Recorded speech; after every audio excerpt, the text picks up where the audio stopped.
To start, I actually want to start by admitting something, which is, so the title of this talk is How Islam Saved Western Civilization. For the record, I believe that that is a totally accurate statement. There's nothing, this isn't an attempt to back away from that title at all. The thing I want to admit is the title of this talk is How Islam Saved Western Civilization. I have nested a contradiction in the title that I'm going to show you later on purpose because I like to do things like that. It's just my nature. So I just want you to know I'm admitting this right off the start. So to start this thing off, though, I also want to admit something else, which is that I picked the title because there's a book that kind of inspired me. But the book is deeply flawed. And the book is How the Irish Saved Civilization. I got the book, I want to say like 22 years ago, and I hate doing this because I feel like it feels like I'm picking on somebody, but the book is deeply flawed. It's riddled with two contradictions, in fact. And the reason I'm bringing this up is because those are some of the contradictions I want to tease out in this talk. So here's the premise of the book. On September 4, 476 AD, the Roman Empire collapsed. It was a very sad day. There was much lamenting. And then the Irish saved civilization because the Irish had already converted to Christianity. And Christianity, of course, is the core of civilization. And so the Irish went to Europe and converted those awful pagan Germanic tribesmen to Christianity and saved civilization in the process. That's wrong on multiple levels.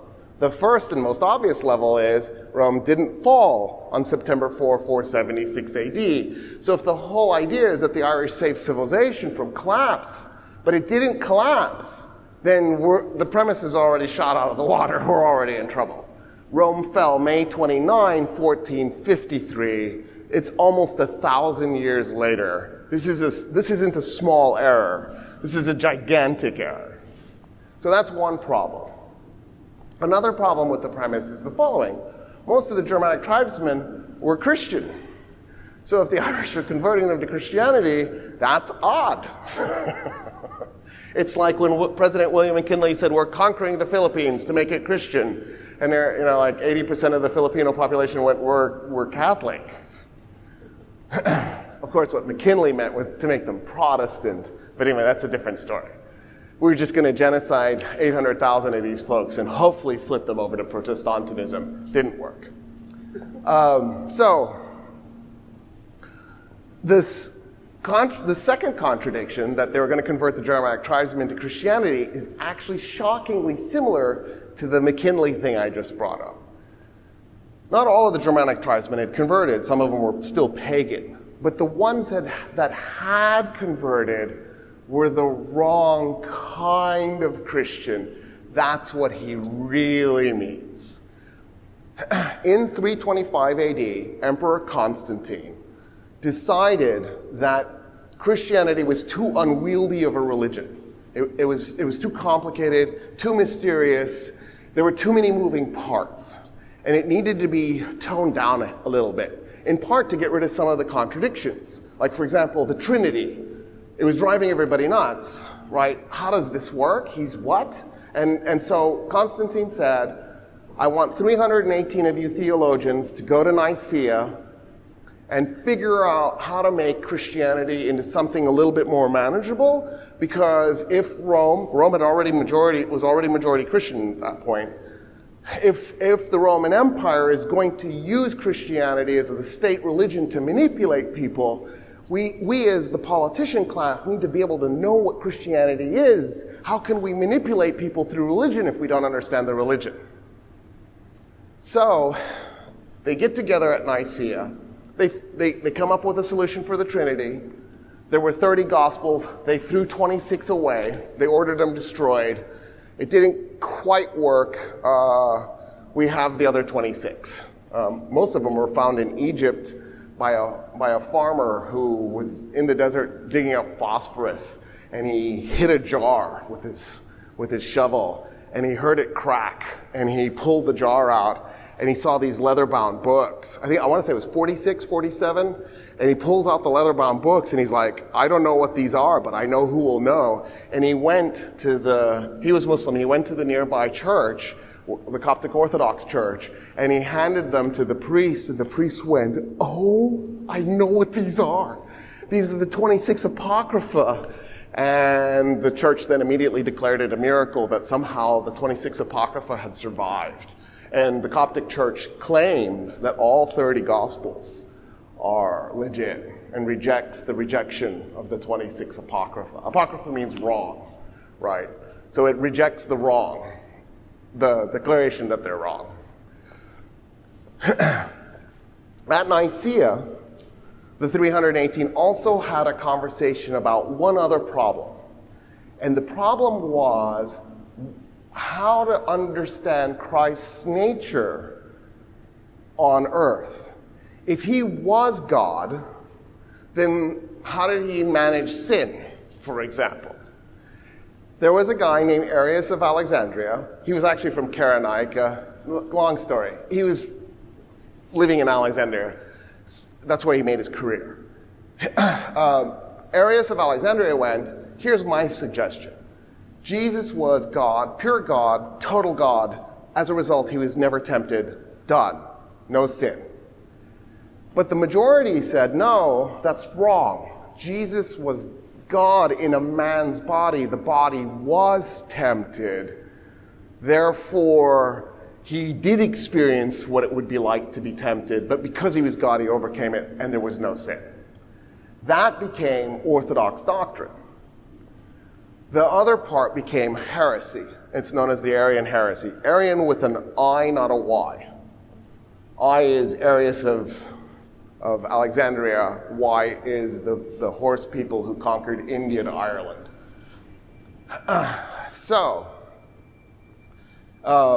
That's the Arian heresy. It took off in Egypt. It took off in Syria.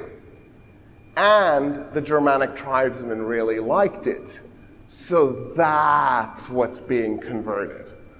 They're being taken away from the Arian heresy into what we would have considered mainstream Christianity. Of course, in the United States, the average American Christian is an Arian heretic. I can prove it to you. There is a Greek guy who wrote a book called The Last Temptation of Christ. His name was Nikos Kazantzakis.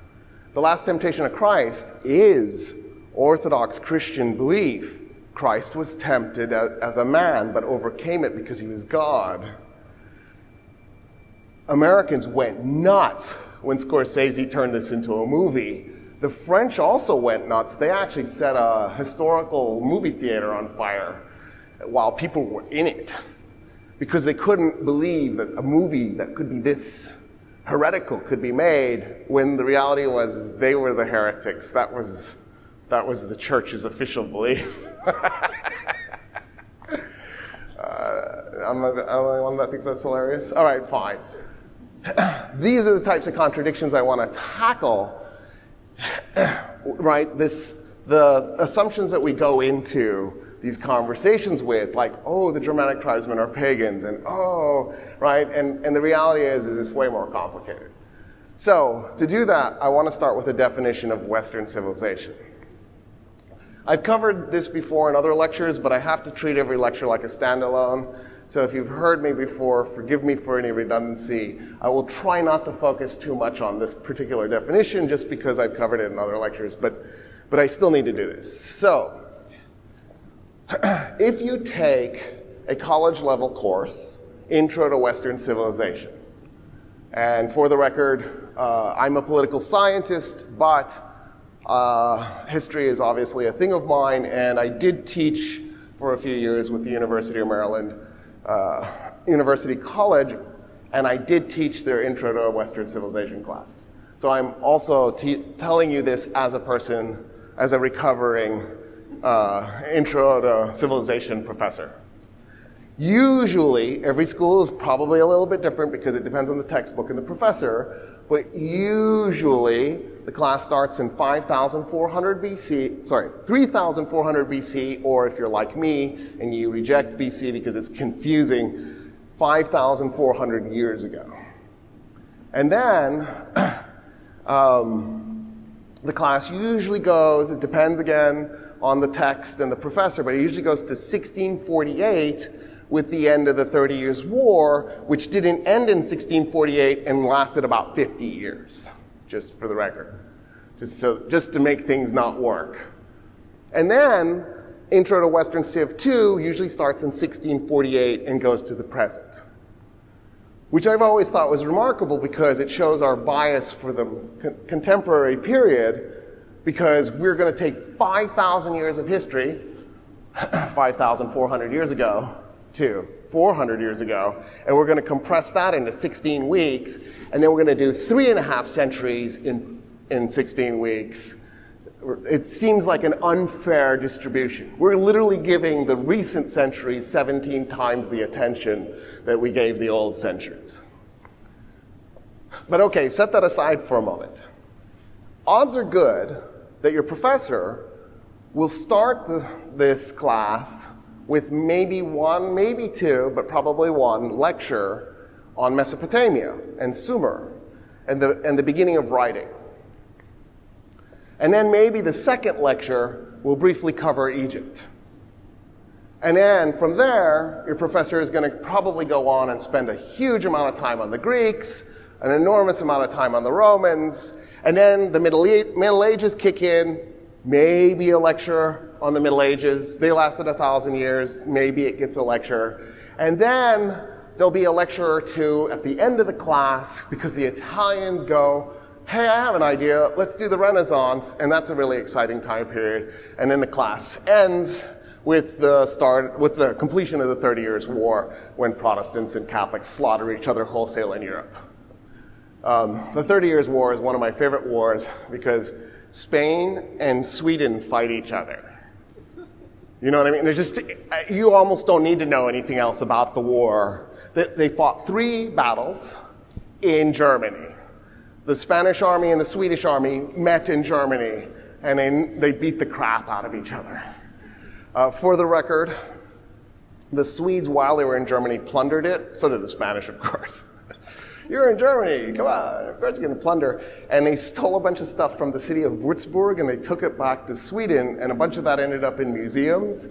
And the city of Würzburg a few years ago sued Sweden to get their stuff back from 1648. And the European Union went, no, sorry, too bad you lost it. I thought, wow. Why, you ask? Well, because if Stockholm had to return to Würzburg its plundered goods, then Berlin and London would have to return to Egypt and Iraq its plundered goods. That would have been a catastrophic event for museums in Europe, right? One of my favorite museums on the planet is the Pergamon Museum. It's in Berlin. If you love anything to do with the Middle East, it is amazing. You have to go to the Pergamon in Berlin. They have a whole Greek temple that the Germans took out of Turkey stone by stone. They have the gates of Babylon that they took out of Iraq stone by stone, and they erected it inside a building specifically constructed to have these 2 marvels inside them. And in a way, I'm grateful because you can go see it, they're intact, they're preserved. In a way, I'm horrified because these weren't German national treasures. I have actually been to the Temple of Pergamon that's in Berlin, in Turkey. I've been to Pergamon. And there's like you know where it is. It's like, wow, so I've been to both. I've seen where it's supposed to be, and I've seen where it is. The reason why I'm bringing up the class is because nested in it is a really interesting admission and then a massive omission. The admission is that Western civilization started on the banks of the Euphrates, the Tigris, and the Nile, and then they're never talked about again. That's it. Cover it for a week, and then in the next 31 weeks, we're going to talk about how amazing European civilization really was. Now, obviously, European civilization is amazing. I mean, I'm, after all, speaking a European language in North America. You don't get here and conquer 2 whole continents with at least not having a really strong propensity to violence. You know what I mean? There has to be something there. It didn't just happen. I'm 0% Native American. 23andMe broke my heart. I was really hoping I'd be, like I could have my little dances with wolves fantasy. Just, no. So, you know, here we are. Shame. So it's not to reject that there doesn't need to be a story about Europe. It's to wonder about the question, wait a minute, you started in Sumer. Now, I wouldn't have started in Sumer for a different reason. I'm a political scientist. I'm not a historian.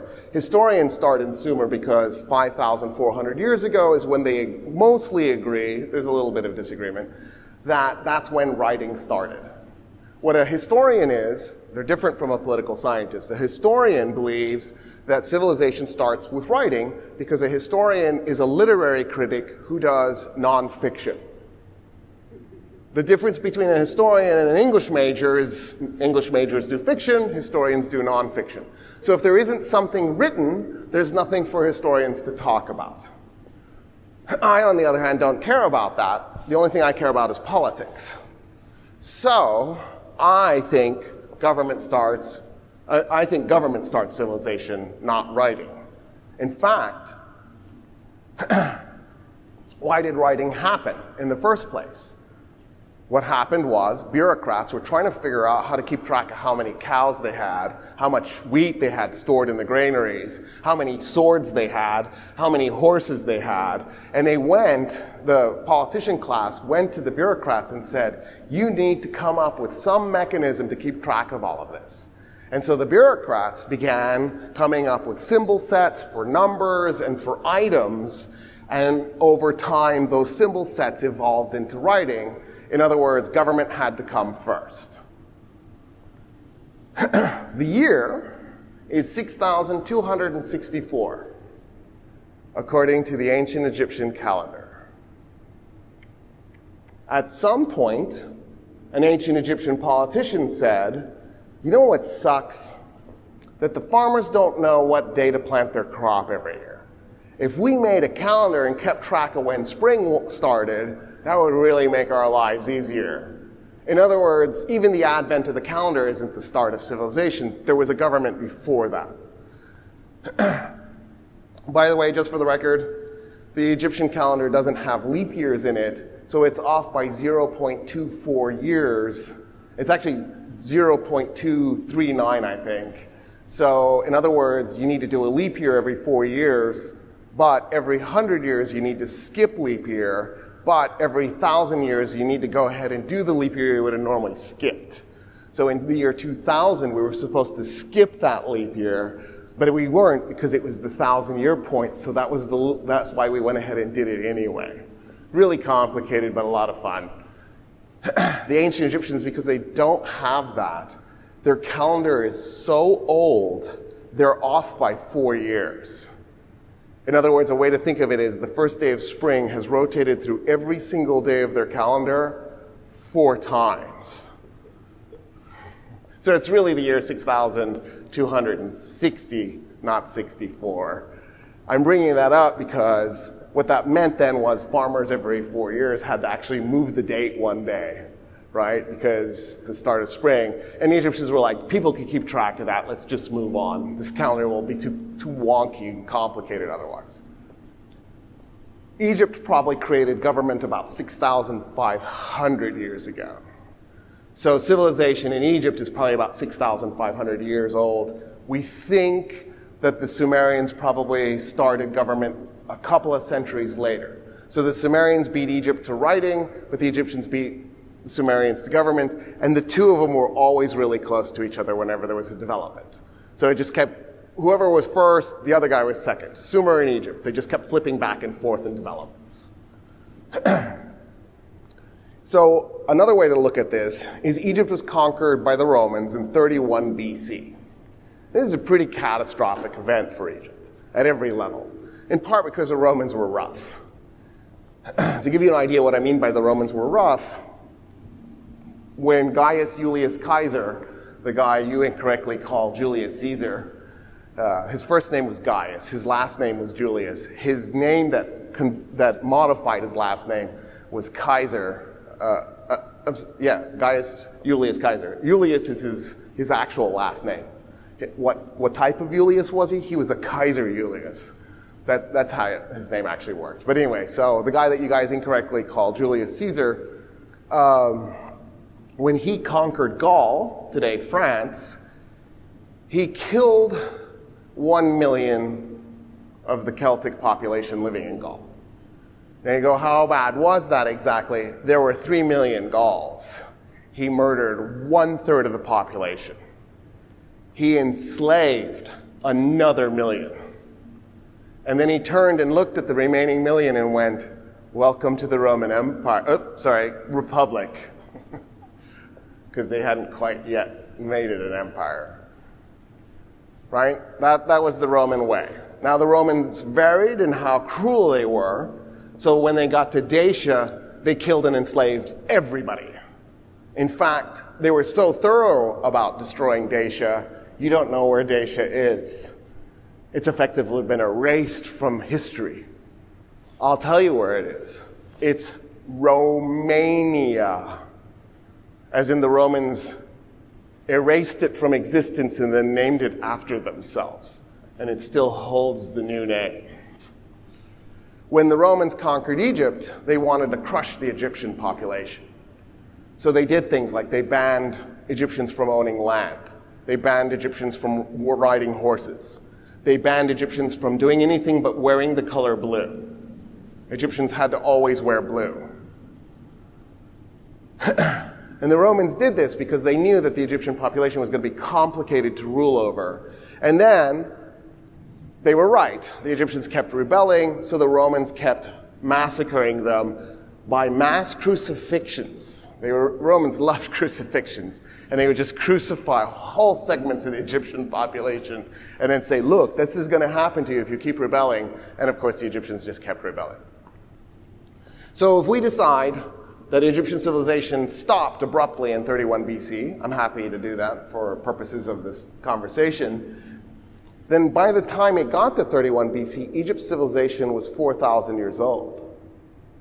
Another way to think of this is when Alexander the Great conquered Egypt and went to the pyramids for the first time and gazed upon the pyramids. The Giza pyramids, which were not the oldest pyramids, right? The Saqqara pyramids are the oldest pyramids. The Giza pyramids are 200 years younger. The Giza pyramids were 2,300 years old for him. So when he was looking at the pyramids, he was going, I can't believe this is 23 centuries old. That's so insanely ancient. He was 23 centuries ago. We are as far from Alexander the Great as the pyramids were from him. Just to give you a little sense of this. In other words, one lecture on Egypt seems probably inappropriate. One lecture on Mesopotamia probably seems like a little too much if you're admitting that's the founding of your civilization. That's a really strange thing. You could do this as an exercise. Try to figure out your favorite musical instruments, all of them, and then look at who invented them. About 85-90% of the musical instruments on the planet today were invented by the ancient Egyptians. So if you're into music, like, how can you ignore that? The rest were invented by Persians, although the Mesopotamians invented the bagpipe. Do you want me to say that again? It wasn't the Celts. When the Celts were migrating through Mesopotamia, they heard the bagpipe and they went, oh, that is a nice sound. They grabbed it and took it across North Africa and then invaded Europe. One time I had a CD with bagpipe music. I plugged it into my car. I had an Irish friend, Connor, and he was in the car with me. And I said, listen to this. And he's like, this is really strange bagpipe music. And I'm like, does it feel like Ireland? He goes, yeah, a little bit. It was Tunisian bagpipe music because the Tunisians still play the bagpipe because it never went away, right? So there are exceptions. But here's another way of thinking of this. The strangeness of the way the course is taught. It's the equivalent of doing this, having a course on English civilization. And then you're going to make it a 32-week course because you're going to have a part 1 and a part 2. And of course, English civilization, if you take the moment that the Anglos and the Utes and the Saxons are invading Britain, we're talking about a 1,400-year-old civilization. The point where the Anglos take over is not 1,100 years ago. So I don't know. Do you want to do the point where they invaded or the point where they conquered? Pick one. Go with it. And then what you do is you cover the first part of English history all the way to 1776 in the first course. And then in the second course, you just, actually no, you wouldn't even cover it in the first, you would do English history in the first course like the first maybe 2 weeks. And then the rest of the course, you just talk about the United States. You just do 30 weeks of US history. And at the end, if somebody goes, wait a minute, I thought this was a course on English civilization, you go, we are England. We are English civilization. Well, I mean, yeah, we're a piece of English civilization gone rogue, but what about England? No, that's done. They don't do that anymore. They're not English. We're English. Do you see how weird this is? How could Western civilization have been born in Egypt and Iraq and then suddenly vanished after being there for thousands of years that you don't even deign to have a conversation about? When Julius Caesar is massacring the Gauls, Egypt is already 4,000 years old. Right? Egypt had a civil war that went 170 years. The United States is what, 240? 230 something. Depending on, do you start it with Declaration of Independence or the moment the Constitution went into effect? I've never figured out which one I want. One of those two is right. Right? I mean, Egypt has a sneeze that lasted almost as long as the United States has been around. So that's another weirdness about the conversation that we're going to have tonight, is I need you to reframe the way you think about this. That this civilization that was birthed in the banks of the Tigris, the Euphrates, and the Nile can't possibly have stopped being there. But if you've been listening to the news lately, it gets really interesting because when Russia invaded Ukraine, all I hear now is Russia almost accepted Western culture. Russia almost accepted Western democracy. The West is supporting Ukraine. West. It's the old conversation from the Cold War, reborn again. So we got to go back a little bit here before the Cold War to understand some terminology. When the English were conquering the world, when the English were making the world England, they didn't finish, obviously. They didn't finish. They got 40% done and they ran out of steam. But 40% is amazing. Think about it, that tiny, itty-bitty, teeny-weeny little island where they boil their steak and fry their tomatoes, where it's always raining, somehow conquered 40% of the planet. I still can't wrap my mind around it. They only ruled it for 200 years, but still, I don't even know what to make of that. That's talent. There was talent there. I'm not denying the talent. Just incredible talent, because a lot of it wasn't violence, right? The English would plant a flag, and the Indians are looking at it going, what is that? It's a flag. What does it do? It means we conquered you. And the Indians are like, oh, crap! You mean if we had gotten to your tiny little island and planted the Indian flag, we would have conquered you? And the English were like, yep, that's how this works. We got you. So there was a little bit of psyching them out, right? That was also going on. So, when the English had done this, they decided that they needed to make this idea of the East. There needed to be this concept of the East, the other, the nefarious, the sneaky, the mysterious, the strange. And so they came up with this idea of making the East being basically Asia and then going from there. Now, the Romans had this a little bit, and the Greeks had this a little bit. So it wasn't that the English made it up completely from their own minds. For the Greeks, it was the Persians. For the Romans, it was still the Persians. And so the English kind of had, oh yeah, this worked really well for the Greeks and the Romans. We want to have this for ourselves. So what they did was they named the far end of Asia the Far East. They took the southern middle part of Asia and they called it the Middle East. And then they took the western end of Asia and they called it the Near East because it was near Europe. In other words, what we call the Middle East was the Near East. What we call South Asia was the Middle East. The Near East is what we call the Middle East today. What we call South Asia today was the Middle East. But then the Cold War started. And we Americans went, we can keep this East-West thing going, but now we need the Russians to be the East, because the East is evil and dangerous and exotic and strange.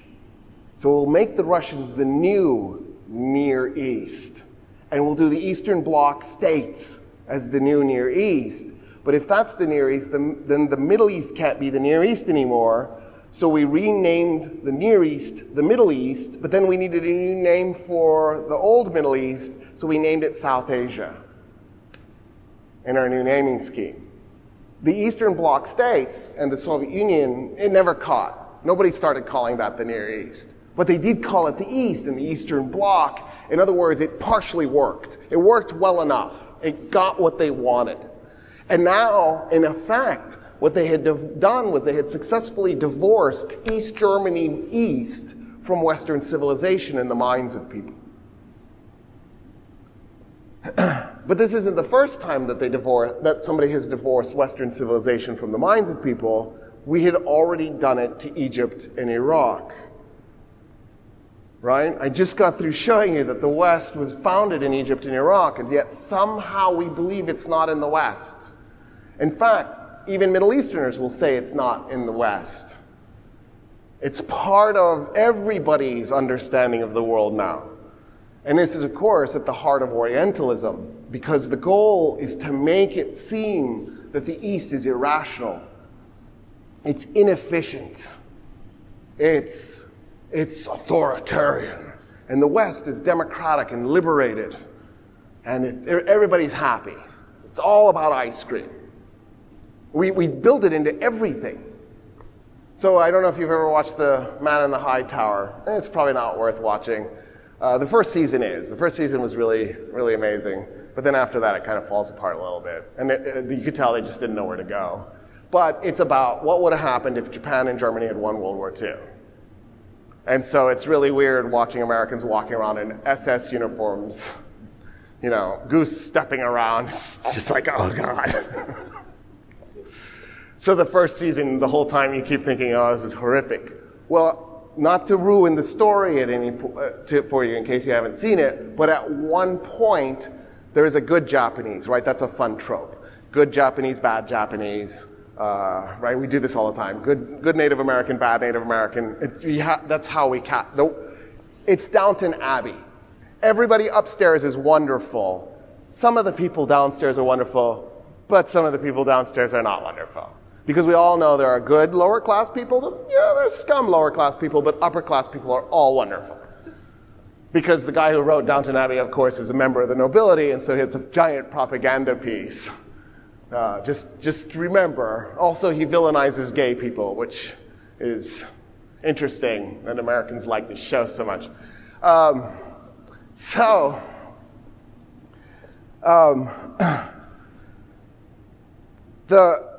I've lost my train of thought. Can you edit this? The Near East, Middle East thing. And then, why did I get into Downton Abbey? You were talking about Orientalism and the idea that they're trying to make the others the bad guys. Oh, I know it was. It was the good Japanese, the bad Japanese. There we go. So okay, so there's this good Japanese guy, and he's trying to figure out the mess that they're in. because the Japanese are controlling California and they can barely hold on to it and things are falling apart and they know that the Nazis are coming for them. Because, right, of course they are. It's just, of course, why would you make it ever anything with the Nazis? They're eventually going to come for you. They went for each other, right? The Nazis spent a huge chunk of their time killing each other, trying to move up in rank. So this Japanese guy, I'm trying not to ruin this, but there's a scene where he figures out what would have happened if Japan and Germany hadn't conquered the United States. And what he sees is children licking ice cream. And I thought, really? That's what you went to? That was the big moment, the big breakthrough moment. There's balloons and there's children licking ice cream. That's the difference? That was the qualitative difference that you saw between Nazism and what we have? Surely there's something more. So now I need to get into the conversation of identity, because a part of all of this is identity. So a few years ago, I had a conversation with a Christian Egyptian woman, a Coptic woman. And she said, I'm an Easterner, and we in the East. And I was like, wow, here we go. She's saying, I'm an Easterner. She's embraced this idea. So now we need to get into identity. We do something really interesting with identity. Identity is complicated, and that's part of this problem because it's nested in the concept of Western civilization. So in other words, when I talk about Western civilization, I can't help but also then talk about identity because it plays such a massive role in the way we shape our conversations, the way we understand who we are as individuals, but also what we understand other people to be, because this is part of the otherizing process. So,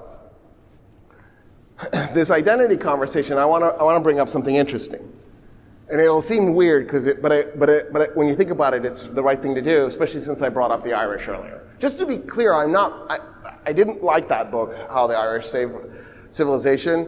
I love the Irish. So when the English start the next round of the Troubles, when they pull Northern Ireland out of the EU, and the Irish go no, and stuff starts getting blown up, and people start getting shot again because the English are idiots and they Brexited, I'm going to be on Ireland's side. I'm outing myself right now. When we talk about American presidents, you will hear people say, Kennedy is the first Irish president. That's an interesting statement because it's a loaded statement. He probably isn't. And the reason I'm saying that is we've had 46 presidents, and 23 of them had Irish ancestry, including Andrew Jackson and James K. Polk and U.S. Grant. Now, I don't think 3 men walked around going, I am Irish American. But then when you say Kennedy's the first Irish president, it's kind of weird, because what are you saying? That because they didn't identify as Irish first, they're not Irish? And what we really mean is Kennedy was the first Catholic president. Right? You see what I'm saying? Like, for example, if I told you Reagan was Irish, does that come as a surprise? If you're my age, it probably doesn't, because there was conversation about Reagan being Irish in the 80s, because the Speaker of the House, Tip O'Neill, was also Irish. And so there was this weird thing where there was this Catholic Irish Speaker of the House and this Protestant Irish president, and they were hanging out and friends. And they were friends. One was a Democrat, one was a Republican, but they liked each other, and they got bills passed. They worked together. So there was that conversation. But since then, I doubt very much there's been much of a conversation. In fact, Biden is Irish. He's not only Irish, but it's the United States. After a few generations, nobody's only one thing anyway. You know what I mean? You could try, but y'all ain't gonna succeed. Your children, your grandchildren, your great-grandchildren, somebody is gonna start mixed breeding. This I promise you. So we don't run around talking about Biden's Irishness. We still don't stop talking about Kennedy's Irishness. In fact, Biden's the second Catholic president. The majority of Americans know this. I think it's 60%. But it's not an important conversation. And in part because we're in a different place, right? The identity stuff has shifted a little bit. The way the identity thing gets to Biden is his religiosity. When Democrats are asked, how religious is he? By the way, the majority of Republicans know he's a Catholic. 55% of Republicans say, yes, Biden's a Catholic. But when people are asked, is Biden religious? 90% of Democrats say yes, he's at least a little religious. 45% of Republicans say yes. In other words, the way we stick identity on people has everything to do with the identity we hold for ourselves. I mean, I guess we could ask Biden. It never occurred to anybody to ask Biden, I guess, because you would think he'd be the expert. Like the fact that we have to survey Americans and they all have an opinion, that's also fascinating to me. Like, how does everybody have an opinion? Did you do research? Did you look it up? How did you form? You know what Biden's religiosity is? How did you figure this out? It's like this mystery. My point is that when we think of people, we stick an identity marker on them, and the identity markers can be really complicated because they can involve nationality, they can involve religion, they can involve race, right? And those identity markers that were important at one point might be not important later on. And so in the mix, when we have a conversation about Western civilization and the West, and then how we think of ourselves, that's what this is also about. And usually when we say the West, we think of Athens and Rome and England and maybe even Germany and France, reluctantly Spain. And even though we think of Rome, we're probably a little iffy about Italy, which is another contradiction in this thing, right? So let me give you an example of what I mean by this. So when I was taught the part where they talk about the steam engine, I'm probably remembering this incorrectly, but I swear at one point, probably third grade, I have it in my head, and I'm probably wrong, I was taught that Robert Fulton invented the steam engine. Now, the funny thing about that, of course, is the steam engine was like a century old at that point, so it'd be really hard for him to have invented the steam engine, but it's the same type of story that we did with everything, right? Ben Franklin invented the glasses. It's not true. He didn't invent the glass. That Henry Ford invented the car. Again, not true. Even the stuff that you think is true is probably wrong. It looks like an Australian family did flight before the Wright brothers, and an English guy definitely did the light bulb before Edison. In other words, everything we were taught was wrong at that level. But okay, so then later on in my life, by the time I'm in college, I was taught that the steam engine was invented by Thomas Savery and Thomas Newcomen. Savery did the first one, and then Newcomen did the next one. And so, you needed to mention both of them. Cool, that's interesting, but it's not true. There was an Italian before Thomas Savery, a guy named Giovanni Branca, who did a steam engine before him. In fact, there was a guy before him, a Spaniard. His name was Geronimo. I'm having a COVID brain moment. De Ayans y Beaumont. I think that's his name. We're going to go with that. And he invented the steam engine like 200 years before Robert Fulton stuck one in a boat. 100 years before Thomas Savery and Thomas Newcomen. And honestly, that's not the start of the steam engine either. There was a Turk named Taqi-ad-Din who invented the steam engine in 1551, 60 years before the Spaniard did it in the Ottoman Empire. In fact, that's still not the birth of the steam engine. The steam engine was made by a guy named Heron. Heron was in the Library of Alexandria in Egypt.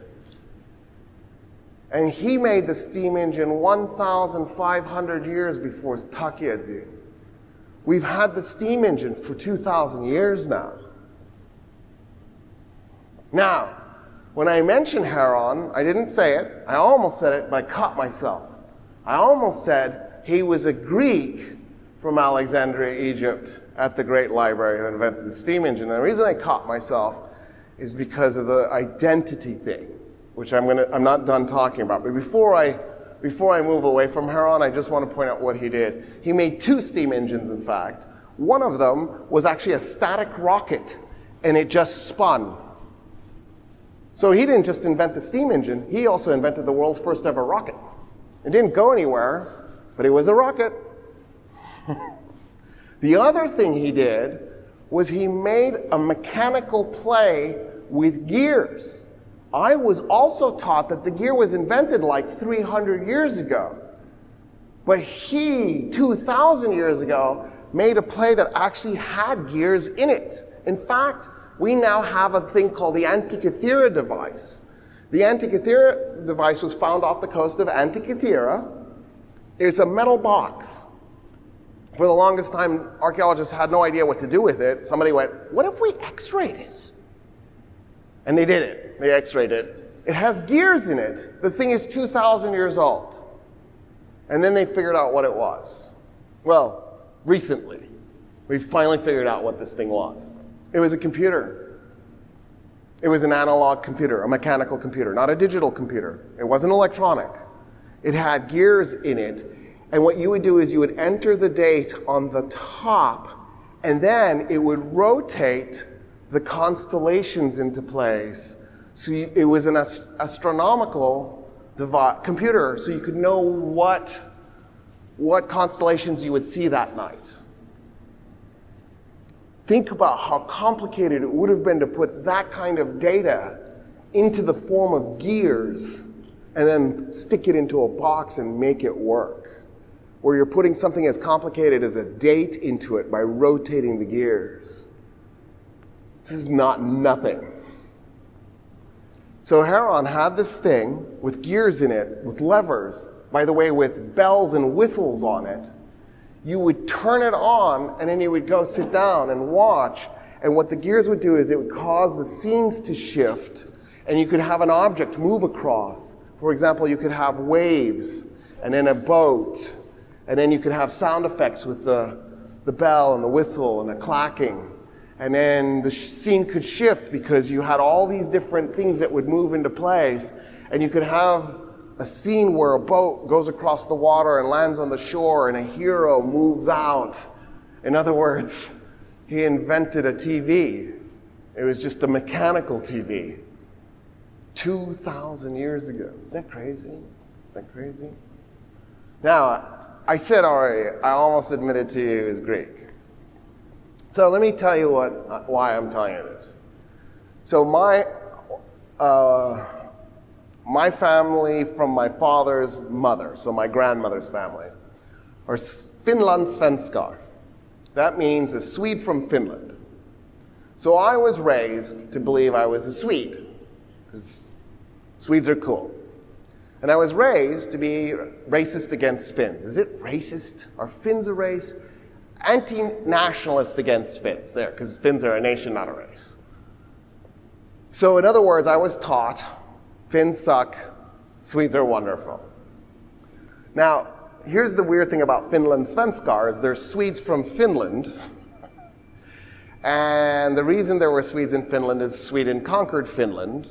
So they were the nobles who went in to rule Finnish land and peasantized the Finns. So they were not good guys. And they ruled over Finland in this really nasty way for centuries. And then in the Napoleonic Wars, Sweden picked the wrong side and they sided with the French. The French lost. I don't know if you know that. Napoleon was defeated. And so as part of Sweden's punishment, Russia took Finland from it. The Russians then went to the Swedes living in Finland and they said, hey, you guys know how to control these Finns and rule them. You already have your little fiefdom set up with barons and dukes and counts and stuff.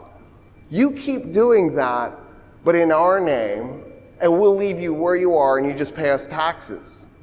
And the Finlandssvenskar went, yeah, it's a good deal. So basically we lost nothing losing to you in the war. And they're like, yeah, sure. That's how you want to feel about it. In other words, the Finlandssvenskar are not the most popular people in Finland. They're about 6% of the population, and it's an ugly history. I'm owning this. I'm not going to try and sugarcoat or gaslight you. My ancestors were on the wrong side, just so we're clear. Until World War II, and then we made up for it. The Swedes fought side by side with the Finns against the Russians, and all is forgiven. And the Finns and the Swedes are like the Bopsy twins of Europe now.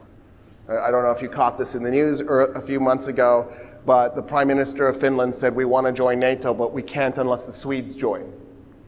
And it's because Finland will never do anything without Sweden, and Sweden will never do anything without Finland. And Sweden said, we've been holding on to our neutrality for a long time, but if you need to join NATO, and we think you do because the Russians are a real threat, we have to join NATO to support you. Like, that's how their relationship is. They're very cute. They should totally just get married and get it over with. They are. They're already married.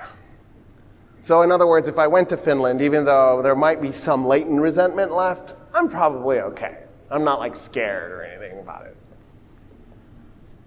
I took 23andMe. Don't do 23andMe if you're a racist. I'm just telling you right now. It's gonna upend your entire worldview of yourself. It turns out my grandmother was mostly Finnish. It's like, oh no. So now I have to spend years now trying to overcome my anti-Finnishness and embrace the fact that I'm more Finnish than Swedish. But am I? So she had a Swedish name. She spoke Swedish. She identified as Swedish.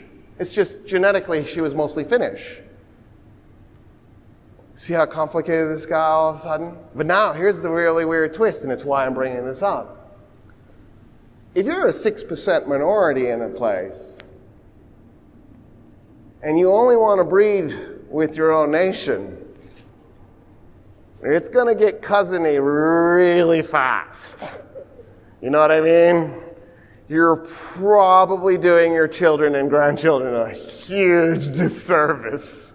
At some point, you're going to want to open up to the possibility of marrying into one of the locals. And that's what my ancestors did. So what I am is I'm paternally Swedish, and I had a Swedish male ancestor who married a Finn, and then maybe he married a Swede, that child married a Swede, but then there were like 2 more Finns, and then a Swede again. In other words, as time went by, we effectively became genetically Finnish, because that Swedish DNA just kept shrinking every time there was a marriage to a local. And that's what happened to Heron. When the Greeks conquered Egypt, 300 years before Heron's birth, the Greeks definitely separated themselves out from the Egyptians because they saw the Egyptians as inferior. But after 15 generations, there was no way Heron wasn't part Egyptian. In other words, calling Heron the Greek scientist from Egypt is really an interesting proposition, because how Greek was he? How Egyptian was he? After 15 generations in Egypt, how Greek were the Greeks? If nothing else, their culture was modified by the Egyptians they lived around. Their DNA was modified because they were marrying into them, not Cleopatra. But when I said Cleopatra, you went, oh, the Egyptian pharaoh, the woman. Cleopatra, by the way, it's the 7th. I'm keeping track. I know y'all mostly aren't. Cleopatra the 7th is the famous one. Cleopatra the 7th, that you identify as Egyptian, was 0% Egyptian. So her family tree is wonky and difficult, because on 2 occasions, she had an uncle marry a niece. So I don't know how to do this, because I can't count the generations back because what am I supposed to do with the niece-uncle thing? Twice. So there's two ways to count it, right? You count 7 generations because you count the niece as a separate generation, or 5 generations and you make your life not a nightmare. So I'm doing 5. If you go back 5 generations, the way to do this, the math on this, the math is fun, and the really cool thing is just about everything in the universe can be described as by math, right? You take 2 to the power of the generation you're trying to go to. So you're 0 generations away from you, 2 to the 0 power is 1. Your parents are 1 generation away from you, 2 to the first power is 2. Your grandparents are 2 away from you, so 2 squared is 4. Your great-grandparents are 2 cubed, that's 8. By the time you go 5 generations back, so 3 greats and then grandparents, you end up with 32 ancestors. You should have 32 great-great-great-grandparents. She had 4. A Persian and 3 Greeks. It's actually worse if you go 1 generation forward, you go to the 4th generation, she only had 2. And then when she got to the 2, that 2 had 3 kids. One of the kids married his niece. His niece was the product of his brother and sister. So I don't even know where to go other than, oh my God.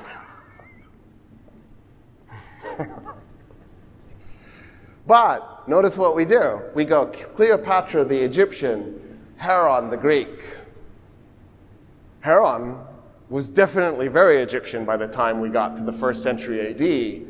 Cleopatra was definitely very not Egyptian at all in any way, shape, or form because she had been so secluded from Egyptian culture because the Greeks looked down on the Egyptians so intensely that they went out of their way to inbreed to try to prevent Egyptian DNA from entering the royal family.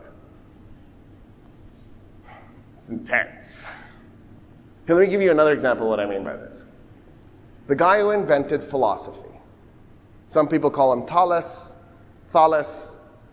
Americans usually say Thales. So I'm just going to say Thales to make our lives easy. Thales, the Greek philosopher who invented philosophy, wasn't Greek. He wasn't Greek. Isn't that cool? The guy who invented Greek philosophy wasn't Greek. He lived in a Greek city. The city was called Miletos. Miletos is today in Turkey.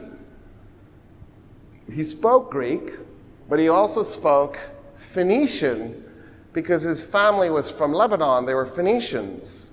They had moved to Miletos for business purposes. He grew up in Miletos and then produced the world's first ever work of philosophy, a book titled Water is Best. A Phoenician invented philosophy in a Greek city in what is today Turkey. But when we think of Thales, we think of a Greek. When we think of Heron, we think of a Greek. When we think of Cleopatra, we think of an Egyptian. That's what I mean.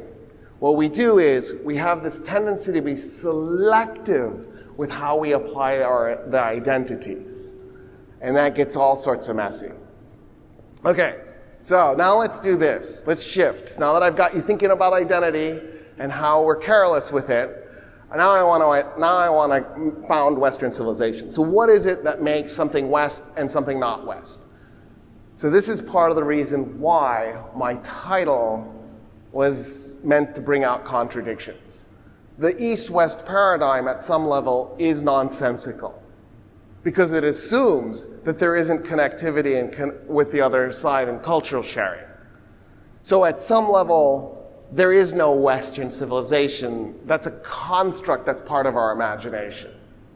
At another level, there is a Western civilization because there is a geographical region that had a lot more connection with other places than with other places.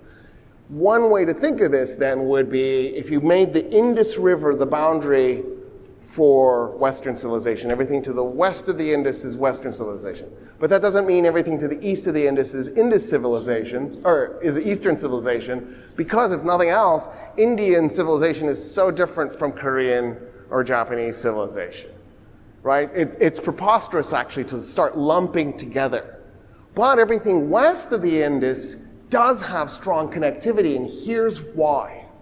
It's the Mediterranean. When we think of bodies of water, we usually think of them as dividers.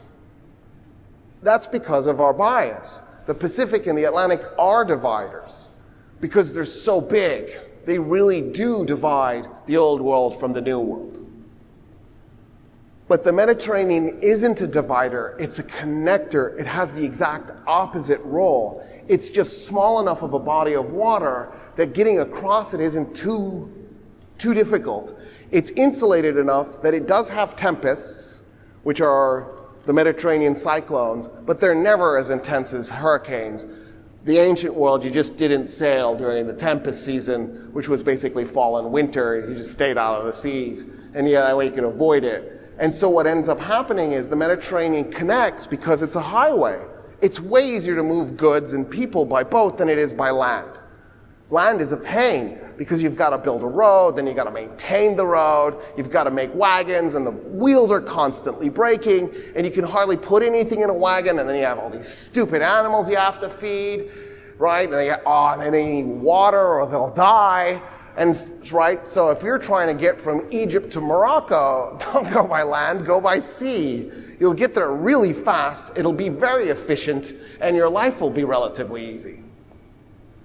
So what ends up happening then is all the civilizations near and around the Mediterranean end up intimately connected together.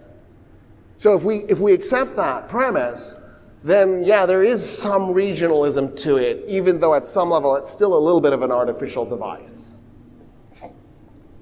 In other words, I'm admitting that we're maybe doing a little bit of a stretch here, but let's do it anyway for the sake of the exercise. So okay, so we've accepted that it was born in Iraq and Egypt, and then we've created a geographical boundary for it. Now we can talk about the elements. So some of the elements of Western civilization tends to be that Western civilization was pagan with pantheons, the Egyptian pantheon, the Roman pantheon, the Greek pantheon, the pantheon that went through the Fertile Crescent. But then there's this other religion, Judaism, which was, by the way, henotheistic originally, not monotheistic. So it wasn't that the Jews said there was only one God. Monotheism says there's only one God. The Jews said there is only one God for us. Y'all have a different God. That's henotheism. It's an important distinction. It's not to say that there isn't some monotheism in Judaism today. I'm talking about ancient Judaism. They were henotheistic. A lot of Jews are still henotheistic today. So in other words, there was this henotheistic religion that then spawned off Christianity and then later on Islam. So two religions came off of this one religion, and that's what we tend to think of as a Western trait, Christianity. Not the other two, not Judaism and Islam so much, but definitely Christianity. Although maybe Judaism is a little bit better accepted today, but not for the bulk of European history, right?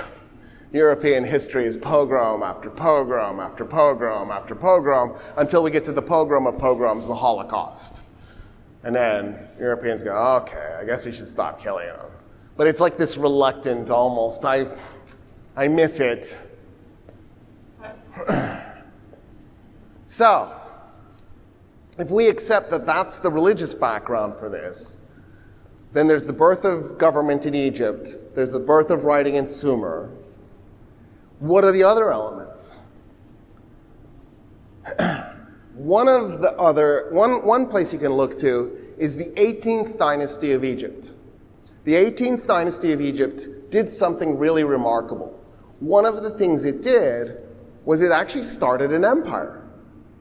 Egypt built the world's first empire that stretched from one country to the next.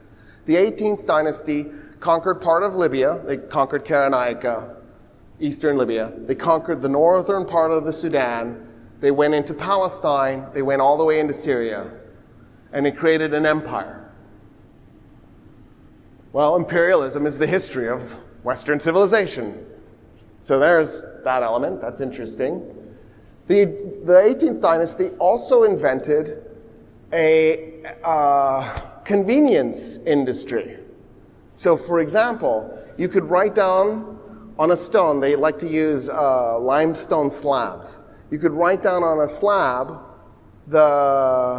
your laundry list and send your laundry, and they would wash it, and then they would bring it to you. Or you could put a grocery list, and you could call them up on the phone. No, that's not right. You enter it into your lap. No, that's not right either. You would give the list to a boy, and the boy would take it to the store. He'd buy your groceries and bring them to you.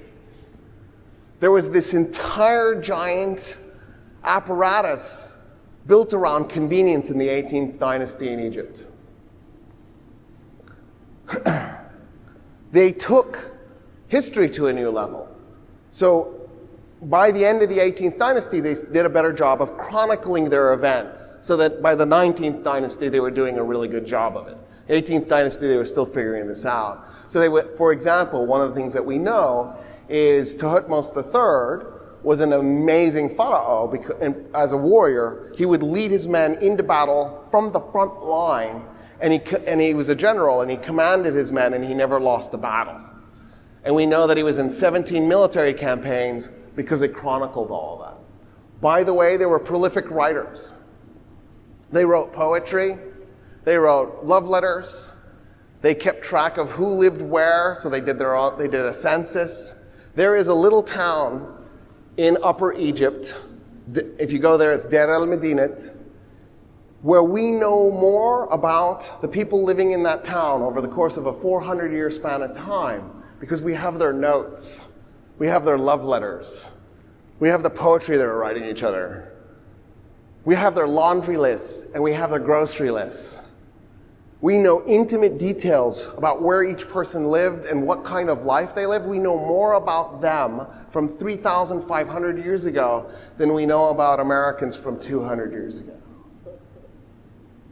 In other words, that's a hint of the kind of hyper-chronicling that y'all do now on social media.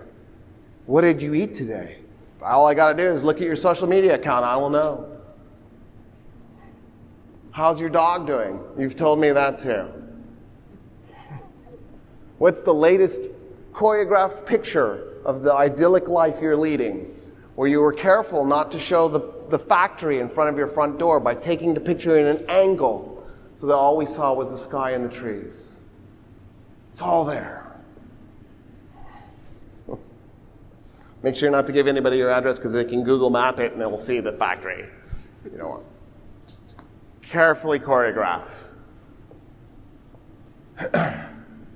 Fast forward. Make it 6th century BC.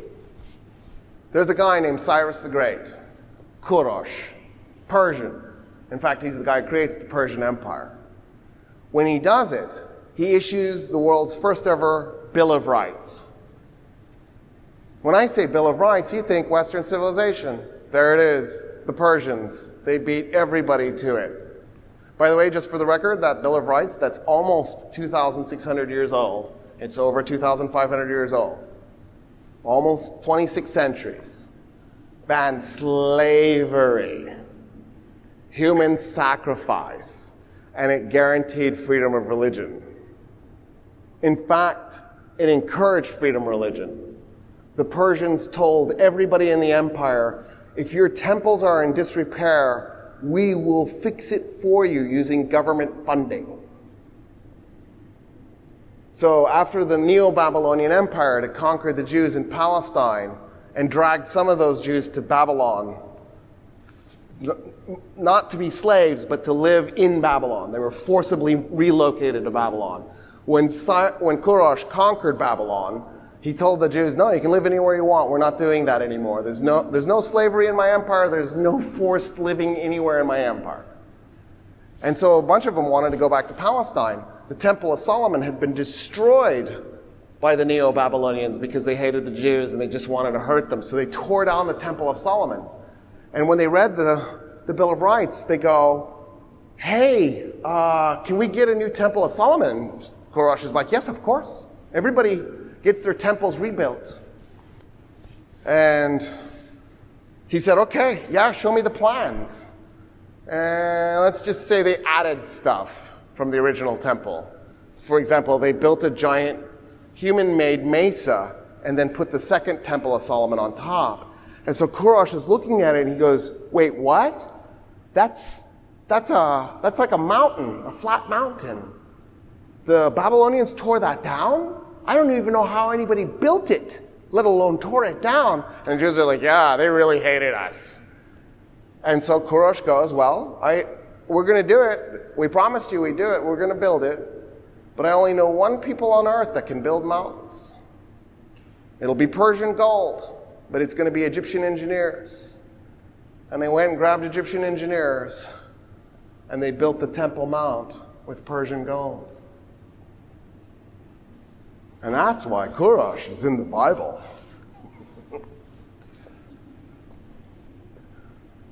Thales, shortly afterwards, a few decades later, invents philosophy, Miletus. It spreads, it goes to Athens. The Athenians fall in love with it. A woman named Aspasia teaches Socrates. Oh, that got left out of your stories, didn't it? Socrates' teacher was a woman named Aspasia. The reason why that got left out of your history is because once we became Christian, we didn't like the idea that women were teachers and leaders. And so there was a systematic attempt to delete all the women leaders and all the women philosophers from the history textbooks. And so if you look up Aspasia, you will find people saying, yeah, she may not have been real. Why would Socrates tell us that a mythical person taught him philosophy? What's the point in even making up the story? What's the likelihood that she wasn't real? It's preposterous, but it fits our patriarchal orientation. The Persians and the Greeks are in this epic back and forth, and eventually the Persians get bored with the Greeks and stop fighting them, and then Alexander the Great conquers them out of the blue, and this unbelievable event. And then that Greek civilization starts to come apart and gets replaced by this Roman civilization. And the Romans are amazing conquerors. They take the Greek phalanx, they upgrade it, they turn it into the Roman legion.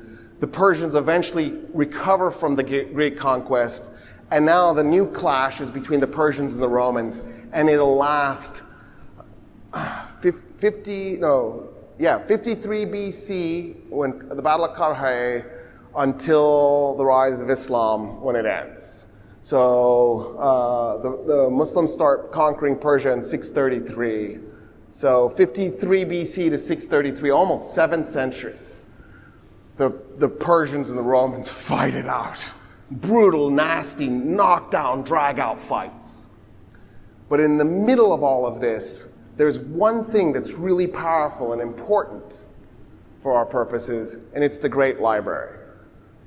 One of the Greeks who went with Alexander and conquered the Persians, his name was Ptolemy the First, Sotir, Ptolemy the Savior. That's the title he took. He goes and carves Egypt out of this Greek empire when Alexander the Great dies, because he thought Egypt was the best piece of real estate in Alexander's empire. And then he founds the Great Library. The idea behind the Great Library is it'll be the world's repository for information. And what they're going to do is they're going to bring books from every society and every culture there and keep a copy. And they're going to invent things. The first thing on earth called a museum was one of the buildings at the Great Library. It was a museum for all the latest advanced tech. There was no such thing as copyright. The idea was that you could go to Alexandria, visit the library, see the museum, see the advanced tech, and then build on it.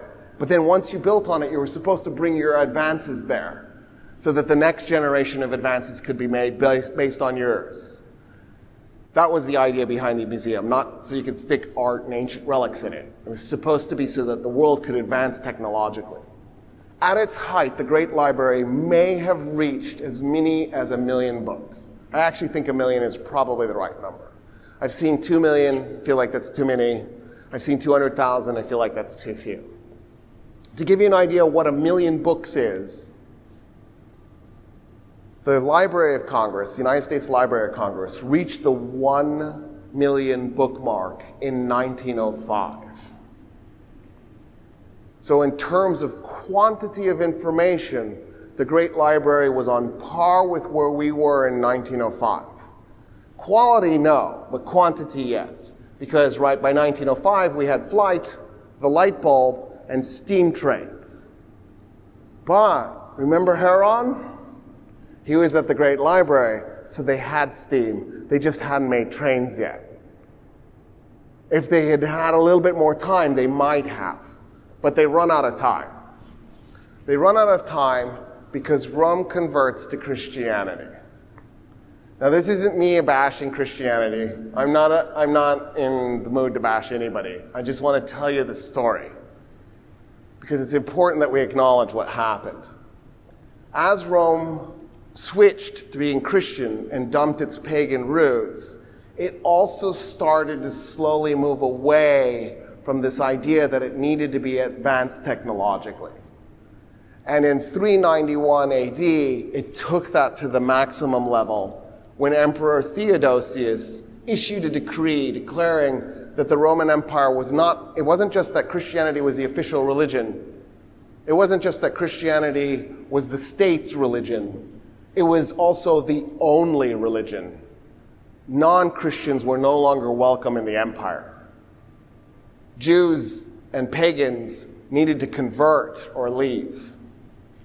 And when that happened, the Archbishop of Alexandria, Archbishop Theophilus, issued his own decree asking the Christian population of Alexandria to go ahead and get rid of the pagans and the Jews. They went to the Jewish quarter. Alexandria was the largest Jewish city on the planet. Alexandria is where the Septuagint was made.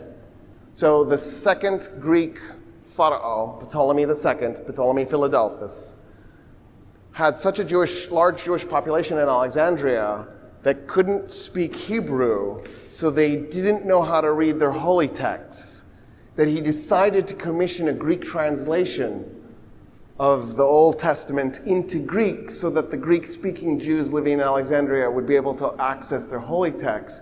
So he got 70-something rabbis, we don't know the exact number, and he made the Septuagint, which means 70.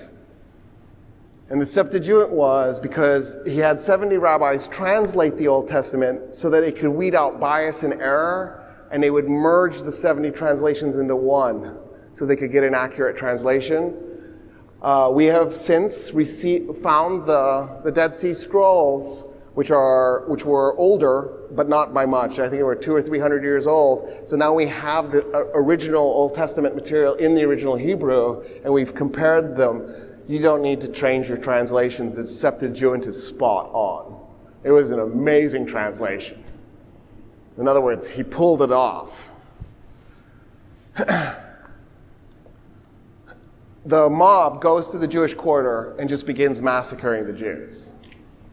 When they're done destroying the Jewish quarter, which won't be inhabited again for another 1,500 years, they then go and try to find the pagans. The problem with the pagans is they were intermingled with the Christians. So you just literally had to knock on doors and go, "Are you pagan?" Pretty much everybody is going to deny it. So then you go, "Who are your pagan neighbors?" And then, right, now you can find out. Because, right, people will rat each other out. It's hilarious. Just ask the Yugoslavs when they decided to kill each other in Bosnia-Herzegovina. They then go to the Great Library. The Great Library was run by a woman named Hypatia. Hypatia wasn't actually technically a pagan. She was a theist, so she did believe that there was an entity who created the universe, a single entity. But she didn't think that anybody could know its nature, so she rejected Christianity. But the majority of the students at the Great Library and the majority of the professors at the Great Library were, in fact, pagan. And so the mob decides to get rid of the Great Library, and they destroy it. But we, as a society, get lucky, because before they destroyed it, by a few decades, There was a Persian emperor who got jealous of the Great Library. His name was Shapur the Great. Shapur wanted his own great library. He defeats a Roman emperor, Valerian. He captures 2 intact Roman legions. He sells one into slavery in China, takes the money from the sale, and then he uses that money and orders the Roman legions to build him 2 brand new cities. One of them is Gondishapur. In Gondishapur, he builds an academy that will be the Persian equivalent to the Great Library. And he starts collecting books. He's having trouble getting Roman books because the Romans and the Persians hate each other so much, but he's having no trouble getting Chinese texts and Indian texts. And so he's adding those to the Persian knowledge. Lao Tzu, he gets Lao Tzu, one of the greatest philosophers in human history. Not him, but his books, right? Lao Tzu is 600 years earlier. But he gets his books, which is amazing, because when Qin the Great unifies India, he bans Lao Tzu and starts wiping out Lao Tzu's works. But now there's a place for them to survive. When the Great Library is burnt, a group of Romans decide to recover, and they do it at the Academy of Athens. When they do this at the Academy of Athens, that gets banned. So they get some of the books together at the Academy, but Emperor Justinian goes, nah, we got rid of the Great Library, we don't need an academy to replace it. Those Greek scholars in 529, when the academy is banned, grab all their books, they jump on a ship, they head to Syria. They cross Syria, they get to what would roughly be the Iraq-Syria border today. It was roughly where the Roman-Persian border was. And they approach the Persians and they say, we want asylum. And the Persians go, yeah, of course. Who would want to live under Roman rule anyway? These guys are crazy. And they go, yeah, not for us only. We want asylum for our books. And the Persians go, your books? And they go, yeah, we're bringing everything we have left that hasn't been burnt by Christian mobs. And the Persians go, oh, come with us. And they take them to Gondishapur, and they take all those books and they merge them in. Emperor Khusro is the guy who does this. So now at Gondishapur, they have all these Roman and Greek and Egyptian works, and they're sitting there with all these Chinese and Persian and Indian works. And they kind of recovered the loss of the Great Library a little bit. Rome and Persia keep fighting. They do one giant slugfest in the early 600s. It's a nasty, brutal affair. The Persians capture Turkey, Syria, Palestine, Egypt. It looks like Rome is going to go down in a ball of flames. But the Romans somehow get out of it, in part because one of the Persian generals decides to rebel. He takes the chunk of Rome that he captured. He creates a third little empire. Eventually he invades Persia, overthrows the Persian emperor, becomes the new Persian emperor, and is stabbed to death a few days later. And the Romans are like, wow, whew, because militarily it was touch and go there for a while. And then something amazing happens. There's a new religion. And it's Islam. The Prophet in the Gondishapur, after conquering it. And they turned to the Persians and they went, what's that? And the Persians go, it's an academy. The Arabs go, cool, what is that? They go, it's a repository of all the knowledge of the world that we know of. And the Arabs go, show us. And the Persians go, what choice do we have? Take them in. And the Arabs go, teach us. And the Persians go, what choice do we have? We will. It takes a while. It doesn't happen right away. But in the 8th century, Al-Kindi begins converting these texts from Greek to Arabic. And that's a huge leap because now it means a larger portion of the population can start to read them. A guy named Al-Khwarizmi, a Persian, a Muslim Persian in the Arab Empire, decides to start focusing heavily on Hindu mathematics. Al-Khwarizmi invents algebra. and Arabic numerals. So the next time you're doing math, remember to thank Al-Khwarizmi that you're not using an abacus to do Roman numerals, which are impossible. Really try. Set up Roman numerals, put a minus sign under it, and try and subtract Roman numerals from Roman numerals. You'll tear your hair out. Forget multiplication and division. Al-Khwarizmi creates a math system that you can work on. He's so advanced, he invents algorithms 1,200 years ago. In fact, algorithm was the Roman attempt to say his name. Al-Khwarizmi, algorithm. So every time you say algorithm, you're actually saying this Persian philosopher's name. Then, in the 10th century, there's a guy named Farabi. The Romans call him Farabius, or Al-Farabius, because the Arabs called him Al-Farabi. Farabi realized that he had a problem. He wanted to talk about everything and anything under the sun. He wanted no limits. He was a polymath. He wanted to talk about psychology and politics. He wanted to do astronomy. He wanted to do religion. He knew he was eventually going to step on somebody's toes, and he was going to get it. So what he did was he wrote all the books he wanted to, and then he put it in his will that when he died, they would get published.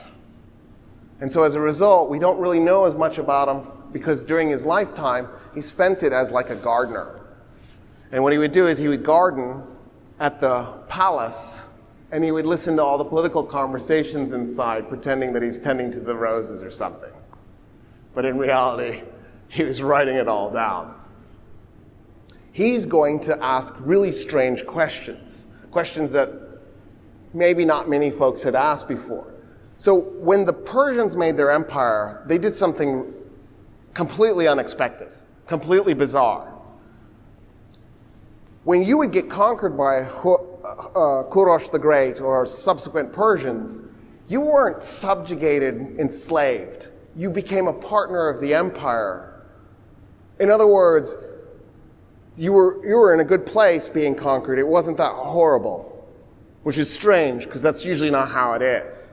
In fact, Kurosh insisted on the diversity being held up. If you go to Persepolis, Takht Jamshid, if you go to Persia, I went in 2002. It's fantastic. Good luck getting a visa. It was a nightmare. I'll never try again. It's not going to happen. I give up. But if I could go again, I would definitely do it. When you get to Takht Jamshid, there's walls that show people in every kind of dress imaginable because it's a celebration of the nations. The Romans erected a monument to the massacre of the Dacians. I'm pretty sure that in Rome there is the only monument commemorating genocide. It's still there. You can go see it. It's in your art textbook, your art history textbook. They show you the bottom parts. They never show you the top because the bottom parts of the tower show the Roman army getting together to go, and everybody's excited about that. At the top, it shows the genocide. The Arabs are like the Persians. They didn't reject the different cultures. They didn't reject the different religions. They embraced them and they accepted them. And they said, yeah, cool, keep doing your thing. If you want to convert, do it. In other words, this wasn't a forced empire like so many empires in our history. Al-Farabi asks a question, though, that throws everybody off. Because, so, if I say you're tolerant, that doesn't mean you love the other guy. We should be a tolerant society. That's a really low bar, right? Tolerant is, yeah, the world would be better if you weren't here, but I guess I'll tolerate you. That's not especially amazing when a person says, I'm tolerant of others. What I think would be really amazing is if you said, I really love others. That's a different level. And Al-Farabi asks that question. And he does it in a way that makes everybody uncomfortable. So the first two names of God, God has 99 names, Rahman Rahim. The beneficent and the merciful. And it's pure mercy. It's not human mercy, right? Where you surrender to me and I'm like, I could kill you, but I guess I won't. Not that. It's pure mercy. The 50th name is Al-Haq, which means the truth. Al-Farabi asks the most annoying question ever. If God is beneficent and he's merciful, then why on earth are only 20% of the world's population Christians, Jews, and Muslims? Because in Islam, right, it's built in that Christians, Jews, and Muslims can get to heaven. In fact, they expanded it to include Zoroastrians. What about the other 80%? Did God set them up to fail? It's not their fault that they don't know about the 3 Abrahamic religions. So is God condemning them to all eternity in hell? This is why he couldn't publish while he was alive. And then he goes, I have no choice but to believe that God gave Hindus Hinduism, and God gave Zoroastrianism, and God gave Buddhism. But if God is Al-Haq, if he's the truth, he can't possibly have lied to them. Therefore, every religion must have access to heaven. Therefore, every religion should get equal respect. In fact, he went one step further and said, when you think about it then, the only way to truly know God would be to know every religion. He starts a whole movement. The Sufis go, oh wow, that's amazing. No bounds on what we can study. We can go learn yoga from India and bring it back. Al-Farabi wasn't just a polymath, he was a genius. And the way I can be certain in that statement was because of the following. So there's another Persian, his name is Ibn Sina. Ibn Sina says to us that I read Aristotle 40 times. Now, he didn't read Aristotle 40 times. We actually don't know how many times he read him. I read Aristotle 40 times was an idiom. It meant I memorized Aristotle word for word. When he said I read Aristotle 40 times, what he meant was, you can tell me the politics, page 5, 3rd chapter, and he could tell it to you word for word. He had the text memorized in his head. He said, after saying this, I don't know what it says. I'm sure there's some incredible genius here. I can't tap into it. The words don't make sense. The reason the words didn't make sense was they were idiomatic. That is to say, Aristotle taught in idioms. Well, he taught in idioms that by the 1st century AD were now 1,000 years old.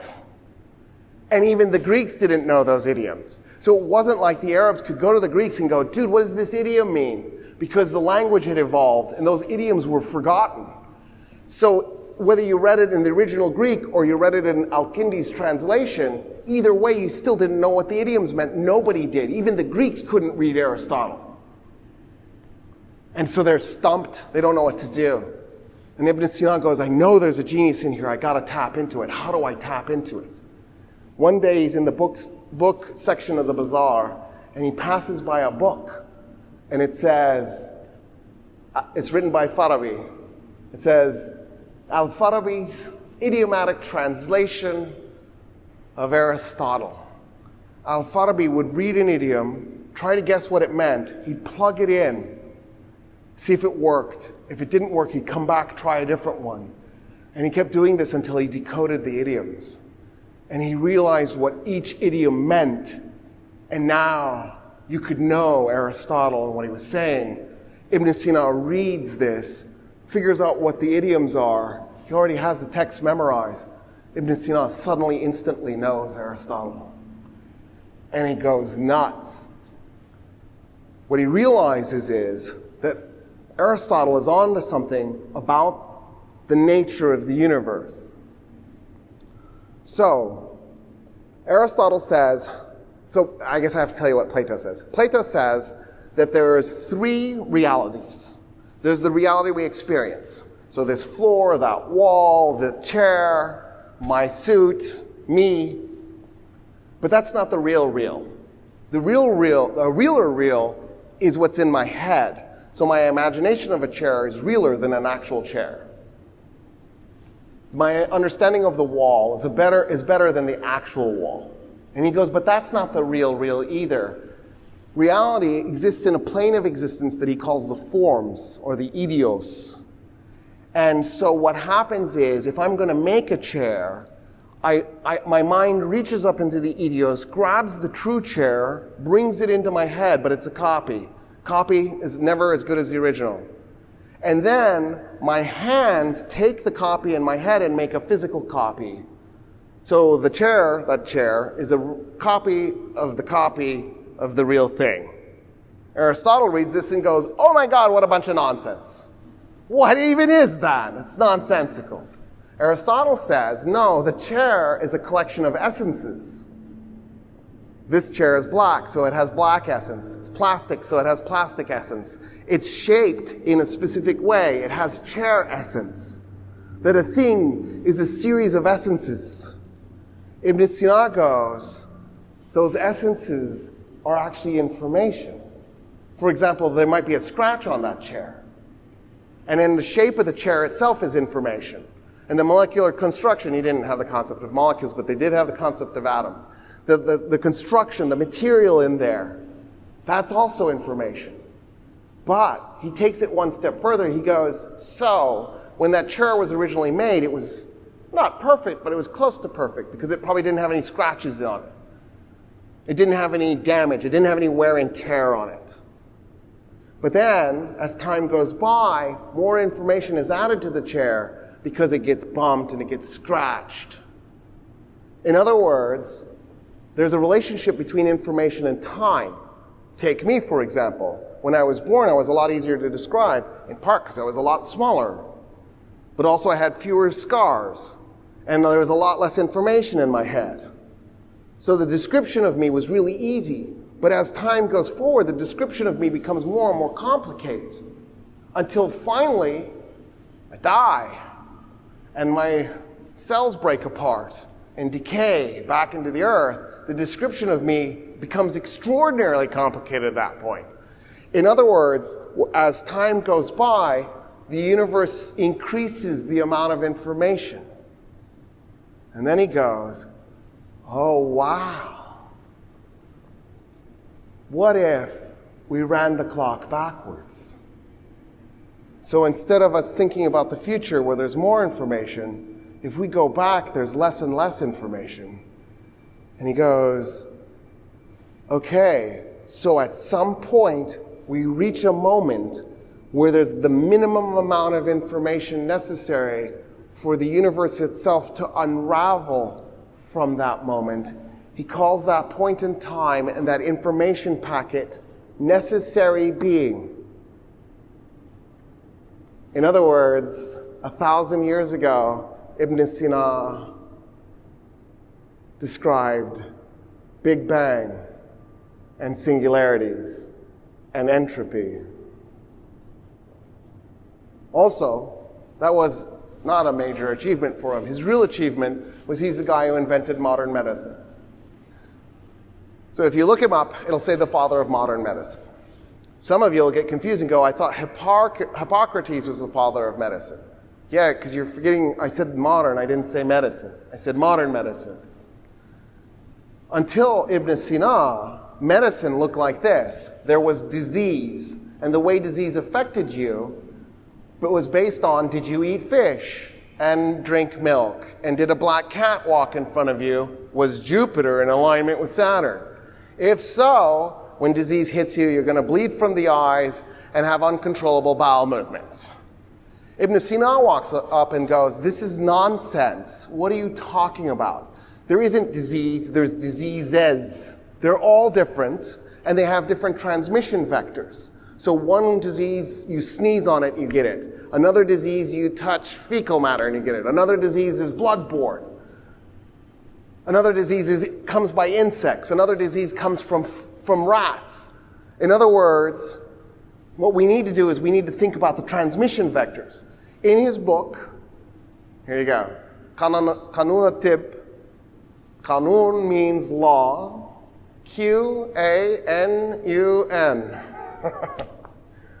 So if you're in physics and they say you need to read the canon, C-A-N-O-N, not C-A-N-N-O-N, means law because it's an Arabic word. You're using an Arabic word. Qanun is Q-A-N-U-N. It doesn't have to be, but that's how I'm spelling it. It could be with two O's. So, The Canon of Medicine is the book he writes. In it, he includes hundreds of cures. We still use a bunch of those cures today. In Europe and the Middle East, his book is still necessary reading in medical school. But that's not what's interesting about him. Here's what he says. He says, you know what's better than all these cures I stuck in here? Prevention. Your goal is not to get the disease to begin with. If you cannot get the disease, that's way better than getting the disease, risking dying and getting cured, and then dealing with the side effects of the disease later. That's why he's the father of modern medicine. He's that guy who said, interrupt the transmission vectors. So when I was taught this in school, I was taught that Semmelweis, the Hungarian, figured this out. Yes, Semmelweis, the Hungarian, figured it out again 800 years after Ibn Sina figured it out first. Ibn Sina had a contemporary. His name was Ibn al-Haytham. Actually, for the record, neither guy was actually called Ibn Sina or Ibn al-Haytham. Their names were shockingly similar, and so it's hard to keep them apart. Abu Ali al-Hassan, Ibn Abdullah, Ibn al-Haytham, I think is Ibn al-Haytham, and then Abu Ali al-Hussein, Ibn Abdullah, Ibn Sina. So we just went, screw it, we're just going to use the last parts of their names, which is like their grandfather's name, and we're just going to reject the rest of it so that I don't have to remember which Abu Ali I'm talking about, and we can move on. So, Ibn al-Haytham was from Iraq, he was from Basra. He ended up by the way, Al-Farabi actually was a student of Ishaq. After Baghdad was created, that became the repository of knowledge. Baghdad was the center of it all. And Ishaq was a Christian Arab. And I just thought I'd throw that in there because I want to make sure that I didn't ignore the fact that this isn't just a Muslim project. This was also a Christian, and for that matter, there were Jews involved in this as well, because this was a tolerant society that embraced the differences and allowed them to thrive. And so Ibn al-Haytham goes to Cairo, and he starts working at Al-Azhar as a professor. Al-Azhar was a brand new school and mosque in a brand new city. Cairo is like the baby of the Middle East. It's only 1,000 years old, which is a joke for age, right? Everybody's like, oh, Cairo, so young. It's such a noob. And so Ibn al-Haytham is right there at the beginning, and he writes a book, which in 1021 is the Book of Optics. We think Ibn al-Haytham wrote 120 books.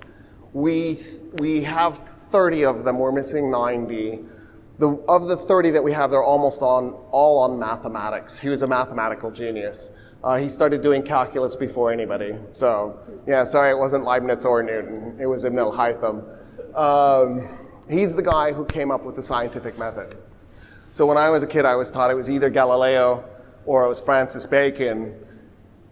Galileo maybe did something cool with cannonballs at the Leaning Tower of Pisa. I don't know. Galileo Galilei, I mispronounced his name. It's probably apocryphal. It probably didn't really happen. But if he did do the cannonball thing, that's all sorts of fun. Because you just say, look out below, and then he drops cannonballs. The reason he did it was he was trying to prove whether or not Aristotle's assumptions about the heavier object will hit the ground first was true or not. And of course, they saw the two objects hit the ground at the same time. He had a solid cannonball and a hollow cannonball. So if Aristotle was right, the solid one would hit first. Aristotle wasn't right. Well, but he was kind of, but that's too complicated. We don't need to do that. It turns out it is true. The heavier object will hit first. It's just the cannonballs relative to the size of the Earth Who cares? So the only way you can measure the heavier one hitting first is if you had lasers sophisticated enough to pick up the nanosecond difference between contact. In other words, if I had an object the size of the moon and an object the size of Mars, and I ran them towards the Earth, the Mars-sized object would hit first. But anyway, that's because of the way gravity works. So it was Ibn al-Haytham. He had a 6-step method for the scientific method. He's the guy who figured out the lens. I'm very grateful. Every day I wake up, I go, thank you. And I put them on. He reinvented the camera obscura. Lao Tzu invented the world's first camera obscura, but his material was largely destroyed and not enough of it made it through. Ibn al-Haytham reinvented the camera obscura. During this time period, actually before this time period, around the year 800, the Arabs invented modern agriculture. The way they did that was they de-peasantized the population of farmers that they had inherited when they conquered the Persian and Roman empires. And they created private property with the hope that then the peasants who were now free, who now owned their own land, could do whatever they wanted to with it. They would experiment and they'd figure out the best ways to do agriculture instead of just doing the same old thing over and over again. In other words, the incentive of profit motivation might trigger something, and it does. One of the things that they figure out is crop rotation. They're the guys who invent that. They also realize, don't keep planting the same crop over and over again. What if there's a blight? What if there's an insect plague? You're reliant on one food, makes you dangerously at the mercy of that food. And so you need to have diversified crops. So one of the things the Arabs did was they went around looking for new things to grow, and they're the guys who start the coffee industry. They take these beans that they find in Ethiopia that they realize they can do something with, and they bring them to Yemen, and they plant them in the province of Yemen named Mocha and start the coffee industry. They also realize you can pack fresh food on a ship and send it to the other side of Asia. All you had to do is pack it full of ice. And so they were sending fresh food to China and India by packing ships full of ice. They had plumbing. And by plumbing, I mean fresh water was pumped in, sewage water was pumped out. They invented water wheels to make the pumping work, so you could just use the power of a river to run your pump. They lit up their streets at night. So in other words, if you walk down the streets of Baghdad 1,000 years ago, as you're walking down that street at night, there were oil lamps. In other words, if I took a satellite and I put it in orbit around the Earth 1,000 years ago and I stuck it so it was always at night, so I'd see the whole planet at night and photographed it. The whole planet's pitch dark, except for everything from Iraq to Pakistan, the cities twinkled like they do now. Ibn al-Haytham speculated that all objects in the universe exerted gravity. I don't know how you observe that. I mean, I get that the floor is exerting gravity over me, but he said all objects. How is the wall pulling me? I don't experience that. He also said light has a finite speed and it travels in waves. His book of optics was 1021. This was 1,001 years ago. They dabbled in psychology. Ibn Khaldun comes along. Ibn Khaldun says, it's okay to read history, but you need to be a skeptic. Historians lie. Don't believe everything you read. Don't read Herodotus and take him at his word, because he's a liar. We need to think about what he's saying and ask why is he saying what he's saying. He also says we should have a systematic study of politics and sociology and demographics. In other words, he's the inventor of the social sciences, including their little separate categories. In other words, he's the founder of political science. Maimonides is a Jewish Arab from Spain. He laments the death of Hebrew. So Hebrew died harder than Latin died. I can learn Latin. I can learn the vocabulary, I can learn the grammar, and I can have a conversation with you. When Hebrew died, they lost a lot of vocabulary. And they lost the grammar system. They kind of vaguely knew what the grammar system ought to look like because they had holy texts. But it wasn't enough. It wasn't enough to reconstruct the language. It wasn't enough to learn it and speak it. So here's what Maimonides did. He realized that Hebrew and Arabic were very close cousins. Maybe brother and sister, actually. So he took Arabic grammar. He studied it until he understood it. He took Arabic grammar. He took the Hebrew vocabulary that they had from the holy text. He plugged it in, and then whenever he was missing a word, he just grabbed the Arabic word and stuck it in. And he brought Hebrew back, which is unbelievable. Name another language that was resurrected from death. I don't know of one. Languages die, that's it, they're finished. Except for Hebrew. That's that time period. So notice the dates, though. We are told that the Dark Ages start when Rome falls on September 4, 476 AD. I told you at the beginning Rome didn't fall that day. It fell May 29, 1453. How do I know?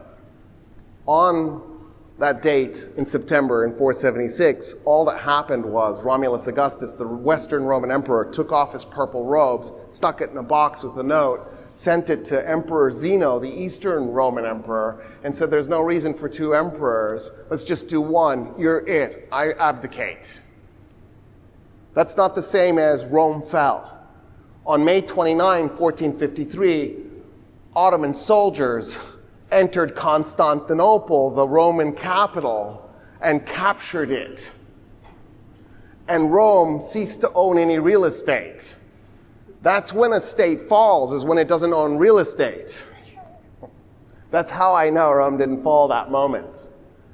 But what we are told is that the Dark Ages, the Middle Ages, the medieval period starts with the fall of Rome in 476 and doesn't end until sometime around 1492, that it lasts 1,000 years. There's 1,000 years without knowledge. But I just showed you that there was actually extraordinary developments that were taking place, including calculus 600 years before Newton. Ibn al-Haytham stated Newton's first law of motion 600 years before Newton. He actually described Kepler's first law of planetary motion 500 years before Kepler.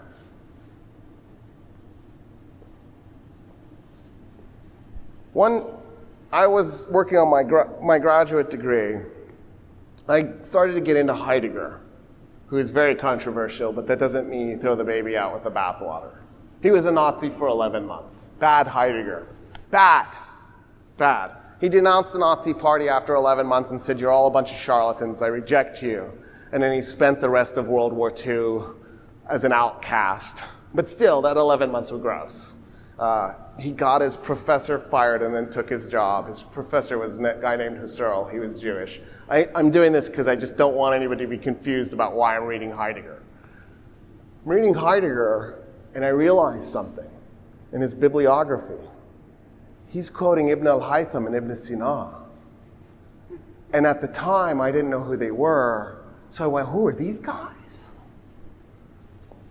When he was quoting Ibn Sina, the reason he was quoting Ibn Sina is because his teacher, Husserl, who, by the way, was brilliant, he shouldn't have fired him. This is ugly. Husserl had taken Hegel and Ibn Sina and merged them and created a new branch of philosophy called phenomenology. So when Heidegger was taking his thing on being in time to the next level, he was building off of that. And then, of course, that became the moment when philosophy in the world completely changed. Everybody who hates Heidegger is still a Heideggerian. There's no going back. Heidegger changed philosophy. He grabbed it, he shook it, he flipped it upside down, and he redid it. But part of his inspiration for this was that conversation I had with you earlier about Ibn Sina and the nature of the universe. He took and built on that and then changed philosophy forever. So even though the guy was a 1,000-year-old thinker, he was still playing a major role 100 years ago in changing the way we do philosophy. In other words, there's no separation between any of this. It's all connected together. One last thing. So the Arabs had idiomatically translated Aristotle into Arabic. When the Spanish were conquering Spain from the Muslims, they kept encountering libraries. The popes kept issuing edicts to burn all the books, just like when they had burnt the Great Library and just when they shut down the Academy of Athens. They wanted to continue this. The thinking went, you only need one book, it's the Bible. Why are we doing this science stuff? We don't need this. What we need to do is purge the libraries of all these books that make me feel uncomfortable. Oh, no, that's now. Oh, wait, no, that was then too. It's so confusing how nothing changes. We don't learn. Well, the monks who were ordered to destroy the books were the Benedictines and the Dominican monks. The Benedictines and the Dominican monks didn't obey the order. What they did was they dug giant underground libraries beneath their monasteries. When they would show up to the place with the Muslim library that they had to burn, they would have a guy read. They had a guy who would stand here and they had the book. They would turn the book so it was facing him so he could read it. He was a human card catalog. He knew the names of all the books they had in their secret underground library. So as you would walk by, he'd read it. If he recognized the book, he'd give you one signal and you'd dump it in a pile in the middle of the town. If he didn't recognize it, he'd give you another signal and you'd walk over to a cart where they had a hidden panel and you'd slide the book into that and then you'd walk back and you'd go grab another book. And then you'd carry it so that guy could read it. And then, oh, that one goes in this pile. And then afterwards, they'd set that pile on fire so they could show everybody they were burning the books. And then they'd sneak the other books into their underground library where they were busy translating it from Arabic into ancient Greek and Latin. And that's how we have Plato and Aristotle. We would have lost it all because the Christians were going around burning everything. What happened that was, not only did the Benedictine and the Dominican monks have second thoughts about this and refuse to follow their orders. It's good to not follow orders sometimes. But the Italians went, you know what I miss? The good old days when we had science and math and philosophy. Why don't we do that again? And sometime around 1300, they do the Renaissance. 1300, the Crusades end in 1291. After the Crusaders start coming back, they go, you know what we saw when we were there murdering all those Muslims and Jews? They had indoor plumbing and medicine and crop rotation. They're talking about things have gravity and that light has a finite speed and that the universe originates from a point of information. And the Italians go, oh wow, that's so cool. Let's do that here. Isn't that crazy? All right, let's do Q&A for a few minutes and then we have to go. Absolutely. Okay, so the question is, does the Arabs being in Sicily for 2 centuries have an impact on the creation of the Renaissance? The answer is yeah. There was a guy named Frederick II. He happens to be one of my favorite ever rulers. So the Vikings conquered northern France at one point. They renamed northern France after themselves. They were the Norsemen. They renamed it after themselves. They were called the Normans. They call it Normandy. The Normans at some point get really bored. They're like, dude, I'm sick of watching peasants grow things. When was the last? So they're saying it in French, but with a Viking accent, right? Because they stopped speaking German and they started speaking French. So just imagine, like the lilting, I can't do it, right? Something like that. That means happy birthday. So get that going in your head, but do it in French. Je m'appelle Sven, ja. That must have been horrific for French speakers to hear this. And one day they're just like, you know what, dude, let's go kill somebody. Now, the original killing event, they went to Spain, actually, and they captured Barabbas, which today is Saragossa. It was a Muslim city. They capture it, and they're like, wow, this is awesome. So I need you to have in your head redhead and blonde head Vikings with long hair and braids and big beards, right? And they're just, they got an axe, they're ready to hack people to death. They get there and they see the Arabs doing philosophy and math and science, and they go, this is so cool. They take off their Viking clothing, they start wearing jalabiyas, and they walk around learning Arabic, and they blend into Arab society in Saragossa, in Spain. Well, word gets back to Normandy, and the Normans are like, man, we could do this on a larger scale. So a group of them get in a ship, they sail all the way around around Spain to Sicily. They get to Sicily, they conquer it, and then they have this really interesting situation because there's all these Arabic-speaking people living there. There are people who are speaking Italian living there, and they're Christian because they had converted, right? It didn't tone them down yet. They get toned down later, right? They're still little sociopaths. And then little by little they start to marry into German royalty. This is complicated, and eventually there's a guy named Frederick II. If you look at coins from the time period in Sicily, one side is in Arabic, the other side is in Latin. Frederick II actually had a bureaucracy made up of Christians, Jews, and Muslims. And he learned Arabic. He didn't just learn Arabic, he spoke Italian and German and French and I think 2 other languages. The dude was just, is that a polyglot? I forget what there's a polyglot. Anyway, whatever it is, he was that guy. And he would read texts in the original Arabic, and then sometimes he'd translate them in Latin. He even did his own science. He was so in love with the Muslim world that after throwing the Crusaders out, he was approached to see if he wanted the title of King of Jerusalem. And he didn't send an army and conquer it. It was just a symbolic gesture. He eventually will become the Holy Roman Emperor, which means he also owned Italy and Germany. And he's spreading his ideas. He got into falconry, right? The quintessential Arab sport. Like he's out there with falcons reading original Arabic script, learning how to do this. And it pissed off the popes. He got excommunicated twice. He led an army to Rome twice. He conquered it and captured the pope and cut his head off a couple of times and instituted new popes a couple of times. Because all that science-y stuff that he was learning was apparently corrupting his soul. But yeah, it's the same time period. It's that moment when Italy is rethinking, maybe burning the books wasn't a great idea. So you have 2 ways of thinking about this. You can pretend that Islam held on to Western civilization while Western civilization was burning itself to the ground, and then Western civilization just reconstituted itself. Or you can realize the truth, which is that the Arabs were Western civilization all along.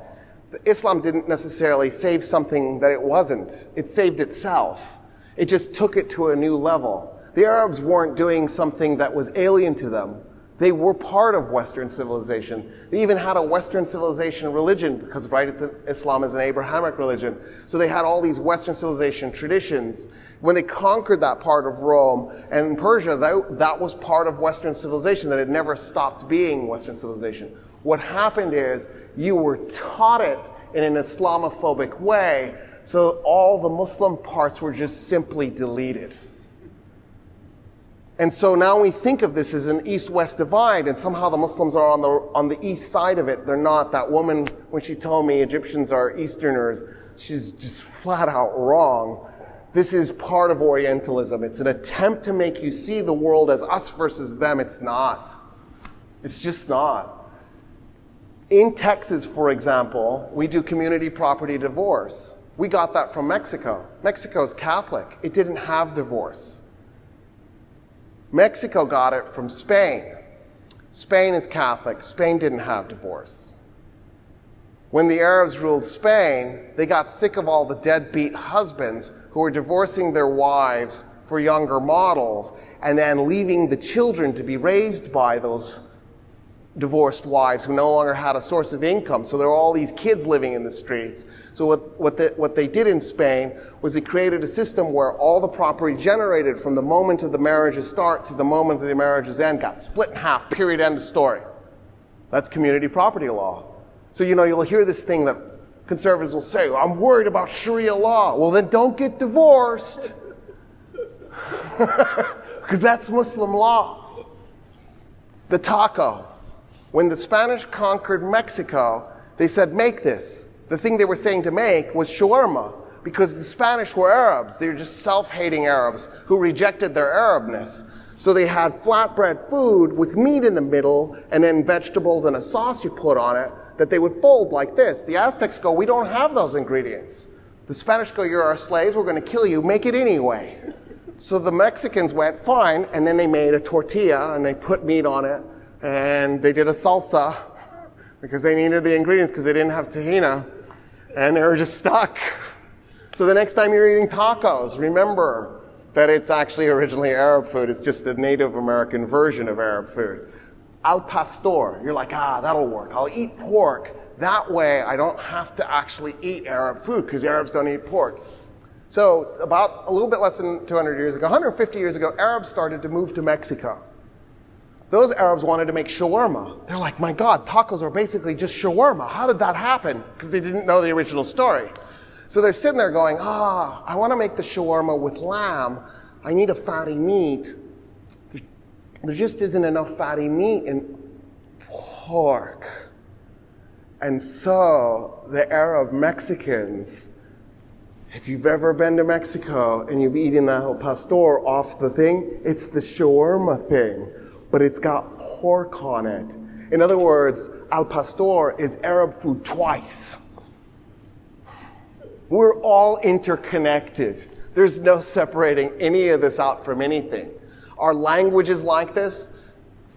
Admiral is an Arabic word. Zenith, nadir, algebra, those are all Arabic words. Zero is an Arabic word.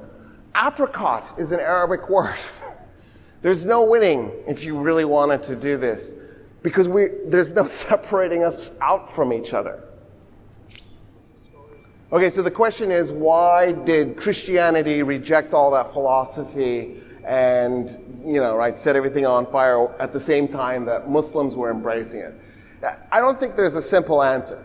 I think, there's a historical moment that Christians found themselves in as the Roman Empire was in decline. Right? The Roman Empire almost went away in the 3rd century. Diocletian saved it and reconstituted it. By that point, it goes Christian. And then on that, as the Roman Empire goes Christian, it's in a terrible position. Its economy is garbage.